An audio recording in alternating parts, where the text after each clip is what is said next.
सस्ती मार्केट में खरीदिए, महंगी मार्केट में बेचिए, वो एक्सेलरेटर की तरह है। भागते ही रहते और गिरते भी ज़ोर से हैं। कैश इक्विटी लॉन्ग है, फ्यूचर शॉर्ट है। मार्केट कहीं पे भी जाए, आपके रिटर्न के ऊपर कोई इम्पैक्ट नहीं पड़ेगी। It's not timing the market, it's time in the market which makes money for you. नमस्कार, मैं हूं सुरभि और आप सभी का स्वागत है हमारे आज के इस खास शो सीखो पैसों की भाषा में। आज के टाइम में जब हर कोई ग्रोथ और सिक्योरिटी का परफेक्ट कॉम्बिनेशन ढूंढ रहा है, तो ऐसे में equity saving funds emerges as a hero. लेकिन इन्वेस्टर्स के लिए इक्विटी सेविंग फंड्स कैसे खास है, ये हम जानेंगे आज के एपिसोड में। और इस टॉपिक को सिंप्लीफाई करने के लिए हमारे साथ है कोटक म्यूचुअल फंड्स के एमडी नीलेश शाह जी। वेलकम नीलेश जी। नीलेश जी, म्यूचुअल फंड्स के बारे में लोगों को ज़्यादातर पता नहीं होता, तो चलिए आज के पॉडकास्ट की शुरुआत कुछ बेसिक से करते हैं। इक्विटी सेविंग फंड्स होते क्या हैं और ये दूसरे म्यूचुअल फंड कैटेगरी से कैसे अलग हैं? अगर आपको कहीं जगह पे पहुंचना है, किसी मंजिल पे पहुंचना है, तो आप गाड़ी में बैठेंगे जिसमें एक्सीलरेटर और ब्रेक दोनों होता है। इक्विटी सेविंग स्कीम ऐसी गाड़ी है जो आपकी मंजिल पे पहुंचा सकती है। इसमें एक्सेलरेटर है इक्विटी के रूप में और ब्रेक है डेट के रूप में। इसमें रिटर्न भी है और स्टेबिलिटी भी है। बाकी जो म्यूचुअल फंड होते हैं उसमें ज़्यादातर इक्विटी फंड लोगों को पता है, वो एक्सेलरेटर की तरह है, भागते ही रहते और गिरते भी ज़ोर से हैं। डेट फंड जो होते हैं वो पूरे स्टेबिलिटी के ऊपर फोकस करते हैं। तो ये इक्विटी सेविंग फंड एक हाइब्रिड फंड है जो एक्सेलरेटर और ब्रेक दोनों का काम करता है निवेशक के पोर्टफोलियो के लिए।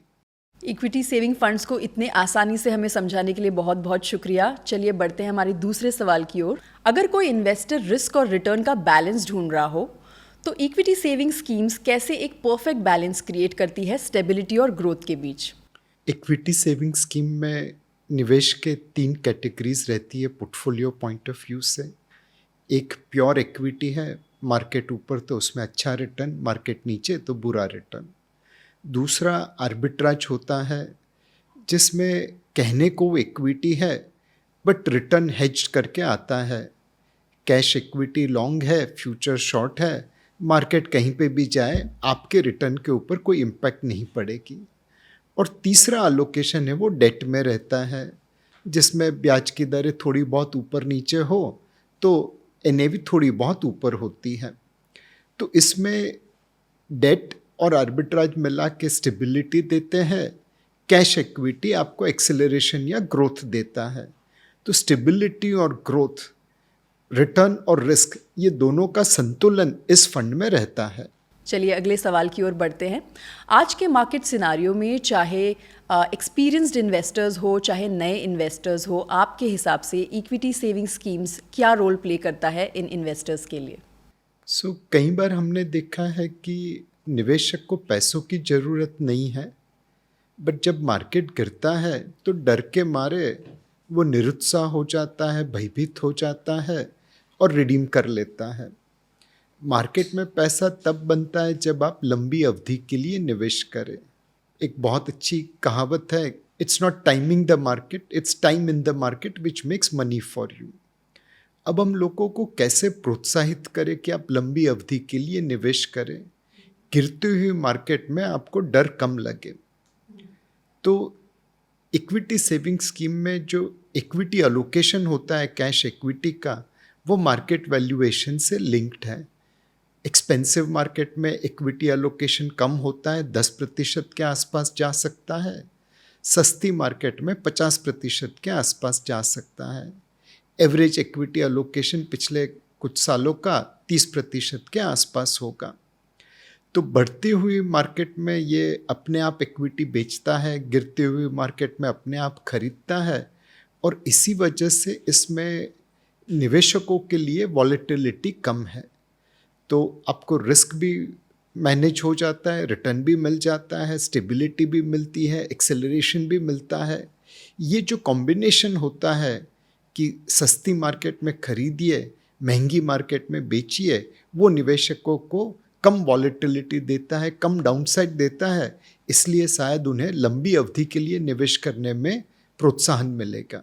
वेरी वेल सेड नीलेश जी। हम ज़्यादा मार्केट के बारे में जानते नहीं हैं, लेकिन आई एम श्योर हम सभी ने अपने दोस्तों से, रिश्तेदारों से ये बात सुनी है कि उन्होंने किसी फंड में बहुत सालों पहले पैसे लगाए थे और अब कुछ साल बाद जब अच्छे से लंबे समय मार्केट में रहने के बाद उन्हें बहुत अच्छे रिटर्न्स मिले हैं। इसी के साथ हमने ये भी सुना है कि शॉर्ट टर्म इन्वेस्टमेंट में कई बार लोगों को काफ़ी नुकसान होता है, और अब आपने उस बात की पुष्टि की है। सो थैंक यू सो मच, इतना इम्पोर्टेंट पॉइंट। इन्वेस्टमेंट कभी शॉर्ट टर्म नहीं होता, स्पेक्यूलेशन ही शॉर्ट टर्म रहता है। इन्वेस्टमेंट का मतलब ही लॉन्ग टर्म है। Very well said again sir, thank you so much. चलिए हमारे अगले सवाल की ओर बढ़ते हैं।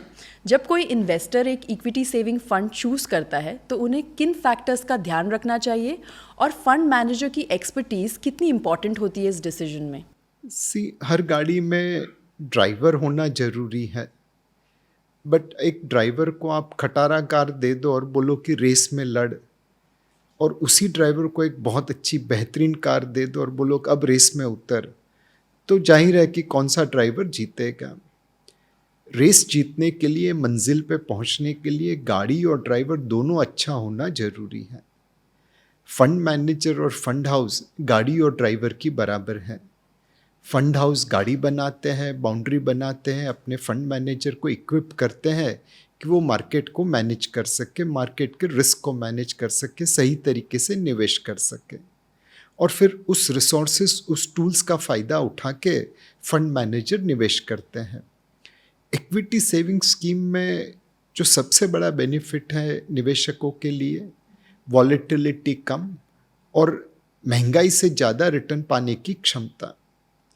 कई बार हमने देखा है कि जो निवेशक हाई टैक्स ब्रैकेट में है उनके लिए इक्विटी सेविंग स्कीम बहुत उचित है, बिकॉज उसके रिटर्न डेट फंड से थोड़े ज़्यादा वॉलेटाइल है, ज़्यादा रिस्की है, बट टैक्सेशन इक्विटी फंड की तरह होता है।